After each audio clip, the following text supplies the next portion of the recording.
नमस्कार साथियों, मैं बालमुकुंद धुरिया। अभी कल भीम आर्मी के प्रमुख चंद्रशेखर रावण के ऊपर हमला हुआ।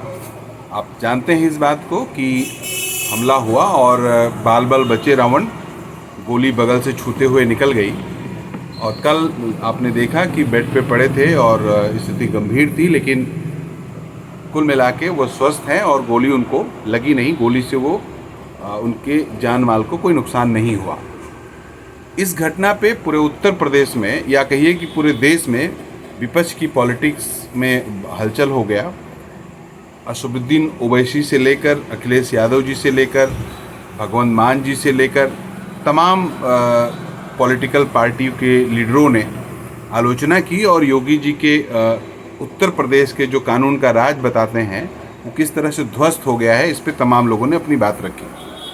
तो कुछ बातें लेकिन खटक रही हैं। एक तो योगी आदित्यनाथ जी ने अभी तक एक लफ्ज़ इस बात पे नहीं कहा है।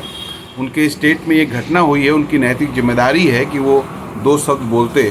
और दूसरी, बहुजन समाज पार्टी की राष्ट्रीय अध्यक्ष मायावती जी ने भी इस पर कुछ नहीं कहा है। अब मायावती जी ने इस पर कुछ नहीं कहा है, ये बड़ा ही असहज है। अब उनके कोई सांसद हैं दानिश अली जी, उन्होंने कुछ शायद कहा है, लेकिन राष्ट्रीय अध्यक्ष जी को भी इस पे अगर दो शब्द बोल देती।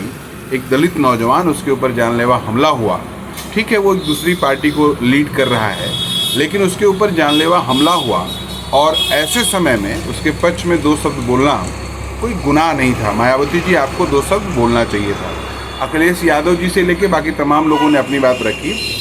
इस पूरी घटना के परिप्रेक्ष्य में स्वस्थ होने के बाद चंद्रशेखर रावण ने भी अपनी बात रखी, पूरी घटना को विस्तार से बनाया। आप भी सुनिए। मैं मानता हूं सरकार की घोर लापरवाही है और मुख्यमंत्री का बिल्कुल ना बोलना और बड़े बड़े दावे करना और इस घटना में ना बोलना स्पष्ट करता है कि मुख्यमंत्री सत्ता को संरक्षण दे रहे हैं, अपराधियों को संरक्षण दे रहे हैं और उनके संरक्षण में अपराधी पल रहे हैं। और ये कानून व्यवस्था के लिए, लोगों के कानून के प्रति विश्वास के लिए बड़ा खतरनाक है। अच्छा, हम लोगों ने सीसीटीवी देखा, उसमें दिख रहा है कि पीछे से गाड़ी आके चेज करती है। क्या कुछ अगर कुछ बता पाएंगे कि आप कहाँ थे, कैसे? देखिए, मैं दिल्ली से लौटा हूँ, मेरे एक साथी की डेथ हुई, मैं थोड़ा सा परेशान था। फिर उस डेथ की सूचना के बाद मुझे आना था देवबंद में। हमारे एक साथी की माता जी की डेथ हो गई थी, उनके यहाँ रस्म पगड़ी का कार्यक्रम था। उनके घर से जैसे मैं निकला, सहारनपुर की तरफ मुश्किल से 50 मीटर चला होगा, एक गाड़ी आती है। मैं फ़ोन पे था, मेरा ध्यान था, उसने जो वहाँ से गोली चलती है और वो गोली मेरे कान के पास से निकलती है। मैं अपने साथियों को कहता हूँ कि गोली चली है।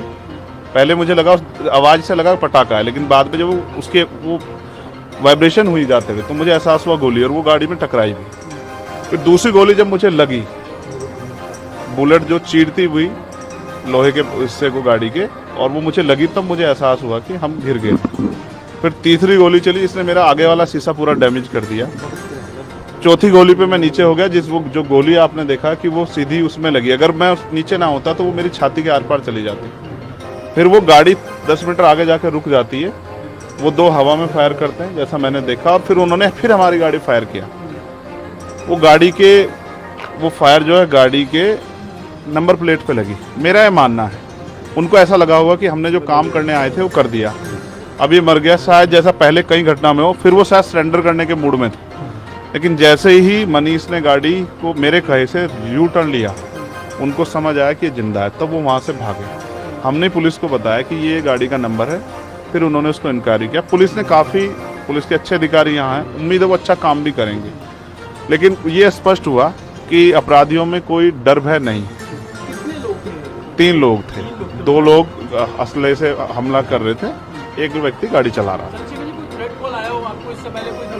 पिछले कई सालों से आ रही है, मैं लगातार पुलिस को इंटीमेट भी करता रहता हूँ। मैंने डीजीपी को भी लिखा, गृह मंत्री को भी लिखा, मुख्यमंत्री को भी लिखा। सिंह जी, उन्होंने साफ मना कर दिया कि चीफ मिनिस्टर नहीं चाहते चंद्रशेखर को सुरक्षा दी जाए। मेरे आज भी याद है ये बात, क्योंकि मैंने LIU के अधिकारी द्वारा पूछा कि भाई मैंने आपको बताया थ्रेट भी है, फिर क्यों नहीं हो रहा है? तो उन्होंने कहा भाई ये सरकार का मामला, सरकार चाहे तो दे सकती। तो मैं चाहता हूँ मुख्यमंत्री इंतजार कर रहे हैं कब चंद्रशेखर मरे, उनका काम आसान हो।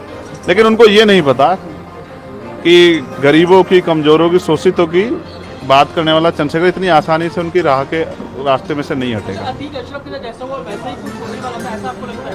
अब आप इसका आकलन खुद करें कि क्या हुआ और क्या हो सकता था। आपके पास एक और बात, मुझे ऐसा लगता है कल की घटना के बाद, इतने बड़े उसके बाद भी अगर मैं सुरक्षित हूँ तो हमारे संतों गुरुओं महापुरुषों का आशीर्वाद, हमारी करोड़ों बहनों माताओं का आशीर्वाद, बुजुर्गों का मेरे पास है।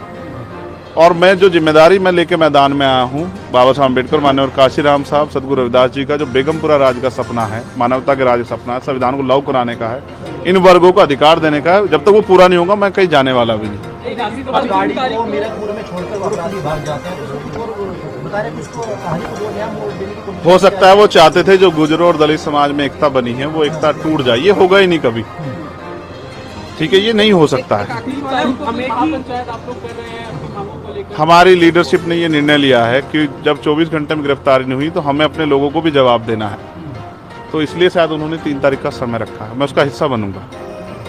अमेठी के अंदर एक फेसबुक वायरल हुई है पोस्ट जिसमें आपको मारने की वो सही है, उसके अलावा ठीक है, देखिए लोकतंत्र है, उनके अधिकार है, मारे या छोड़े।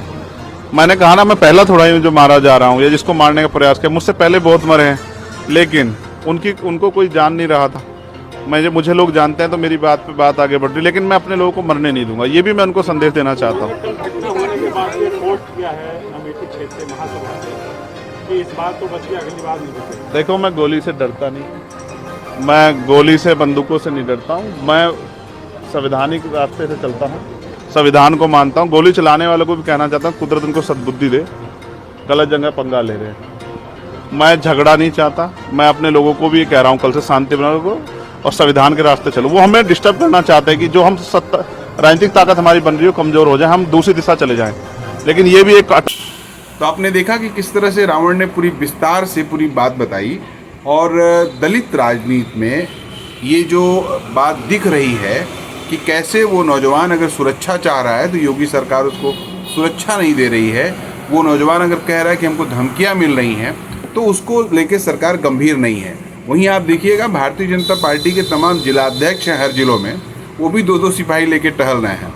किस आधार पे भारतीय जनता पार्टी ने, मुख्यमंत्री योगी आदित्यनाथ जी ने अपने जिलाध्यक्षों को सुरक्षा दी है? इसका कोई मानक ओनक है क्या कि वो जो चाहेंगे वो होगा? वो जिसका मन करेगा उसको चाहेंगे सुरक्षा देंगे, जिसको मन करेगा उसको सुरक्षा नहीं देंगे। इस तरह का एक तानाशाही और हिटलरशाही सरकार ने बना रखी है। तो जो भी कोई अगर घटना होती है तो इसकी पूरी जिम्मेदारी योगी जी आपकी होगी, आप इससे बच नहीं सकते हैं। इसलिए इस पे थोड़ा गंभीर होइए और वास्तव में जिसको ज़रूरत है सुरक्षा की, उसको सुरक्षा देने का पूरा प्रयास करिए। यही लोकतंत्र डेमोक्रेसी का मापदंड है, यही ज़रूरत है वक्त की। और अगर आप ऐसा नहीं करते हैं तो इसका अंजाम फिर आपको ही भुगतना होगा। नमस्कार।